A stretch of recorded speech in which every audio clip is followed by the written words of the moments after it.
I call him the tallest comedian in Savannah. His name is Brennan Mitchell. Thank you. Come on, Brennan.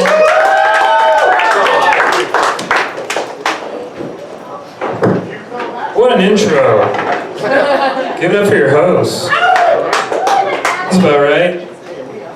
It's my last set here at Tab on Open Mic Thursdays. Yeah, I'm going to the big city. I'm going to try to make my dreams happen, right? Yeah! The Big Apple. Appleton, Wisconsin. Let's fucking, yeah, dude. I'm so fucking, yeah. It's not, it's Madison. It's basically the same thing. Kind of wild. Yeah, a southern boy going to the Midwest. Yeah! That's how you get a crowd on your side. Right? The one thing that I know about the Midwest is like the accent, the really heavy Midwest accent. It has taught me that some people, based on the way they talk, should not be allowed to dirty talk during sets. Chicago, Minneapolis, fucking Fargo, North Dakota.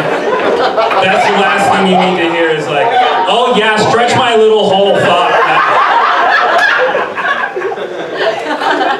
This is awful. I'm not really into dirty talk as it is. So with that accent, it just adds up. Like, I think the only time I'm going to be comfortable with dirty talk is if it's somebody that speaks a different language. Because then I'll just be like a dog. Like, you say whatever you want to a dog, but if it sounds nice, I'm just fucking wagging my tail. Just pretend that you're saying I'm fucking big or whatever. I think, like, with the whole language barrier thing, I think as long as you know the word for, like, daddy and stop, like the two extremes, I think you're fine. Like, that'd be funny though. Somebody's like, oh, you speak French? And I'm like, yeah, enough for like sex. Oh wow, do you know German? Yeah, enough to fuck a whore. Yeah. I figured I'd just like, last set at Tab, I'll just do all new stuff, because why go out on a kitten? Why would I do that? Guys, like, you know, seen these fucking porn star genital molds? Yeah, they take like porn stars and they mold their genitals, guys or girls, and you buy them and you fuck them, I guess? Like, yeah. It's weird, right? Like, if I wanted to have sex with a lifeless corpse, I would just go home and jerk off. Like, alright. No, that's fair. I think I'd really like to end my set at Tab just by sharing like kind of a personal story. Because, so, I'm about to go through a big life change, like moving to a new city, that's a big change. Sometimes I've found in life, somebody can say something to you that forever changes the way you look at the world. That can happen. Going back a couple years, I used to live in a state called Montana. Oh shit is right. The thing about Montana is it's the fourth largest state, and there's only about 1 million people in the entire state. The greater Atlanta area has 13 times the population of that entire state.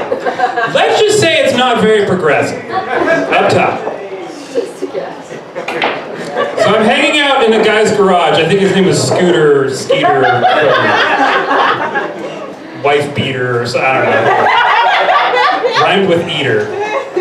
I'm with a bunch of my friends that I know very well, and then there's a couple of people sprinkled in that I don't know. And we get on the topic of sex. As a pretty prude guy, I'm not into it. I just don't like talking about that stuff. Everybody's in a circle talking about it. We're talking about dick sizes. We're talking about favorite positions. Kirtland is nodding enthusiastically. He's like, yeah, Friday.